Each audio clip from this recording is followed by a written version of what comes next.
Il est 6h15, Alexandre Lemaire. Bonjour Laurent Tessier. Bonjour Alexandre, bonjour Marion, bonjour à tous. Rédacteur en chef de l'émission Pascal Pro et vous à partir de 11h sur Europe 1. Vendredi 1er novembre, Laurent, c'est la Toussaint et vous allez poser cette question. Y a-t-il une vie après la mort ?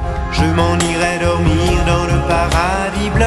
Vaste question Alexandre, et vous serez nombreux aujourd'hui, jour férié de la Toussaint, vous rentrez dans les cimetières pour fleurir les tombes de vos proches, même si la Toussaint, on le rappelle, c'est le jour de tous les saints, la fête des morts ce sera demain, c'est un moment où l'on se recueille en même temps, où tout le monde pense en même temps à celles et ceux qui sont décédés. Aujourd'hui, avec la technologie, nous avons plus de photos de nos proches pour vivre les moments ensemble, mieux vivre le deuil, mais nous ressortons aussi les vieux albums de famille rangés dans un coin de la chambre.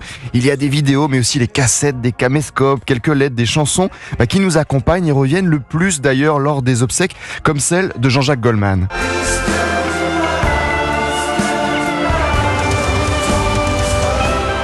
C'est la première chanson, elle est tellement belle. Il y a le Paradis blanc de Michel Berger que vous avez entendu. Il y a aussi celle de Daniel Guichard qui parle à beaucoup de familles.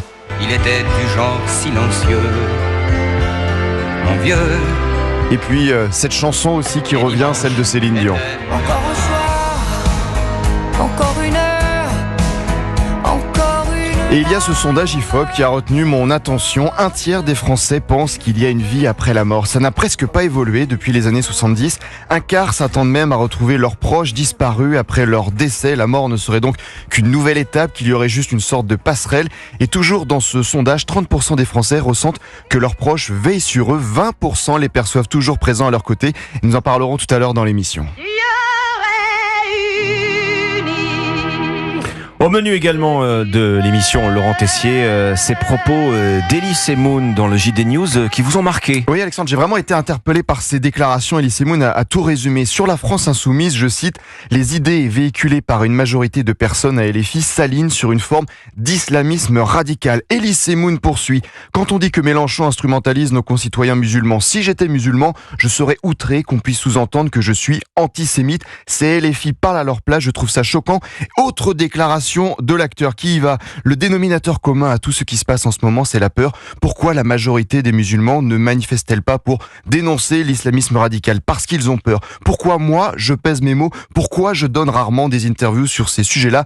Parce que j'ai peur, fin de citation. Oui. Ça fait réfléchir et franchement, on a de quoi être inquiet. Mais ça veut dire quoi ? Que même pour son métier d'acteur, lorsqu'il est sur scène, il fait plus comme avant, c'est ça ? Oui, parce qu'Alexandre Elie Moon dit avoir beaucoup plus de trac qu'avant. Je cite encore, « L'évolution de la société impose désormais de faire attention à ce que l'on écrit. Je me pose beaucoup plus de questions et parfois, je m'auto-censure. Je n'aime pas ça. L'évolution de la société ne me plaît pas vraiment et aujourd'hui, il ne s'agit plus de se demander peut-on rire de tout, mais plutôt peut-on rire de vous ?» Eh bien, Elie Moon a raison et nous sommes dans une société d'une violence extrême, dans une société ultra anxiogène. Laurent Tessier, dites-moi, oui.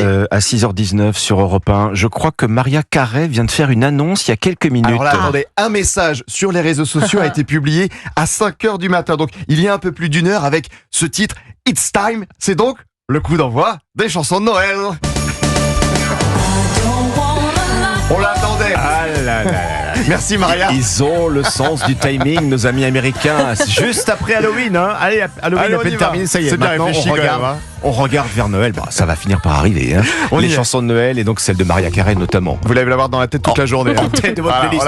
Eh bien, merci Laurent Tessier. On vous retrouve tout à l'heure. Pascal Pro et vous, c'est à partir de 11h sur Europe 1.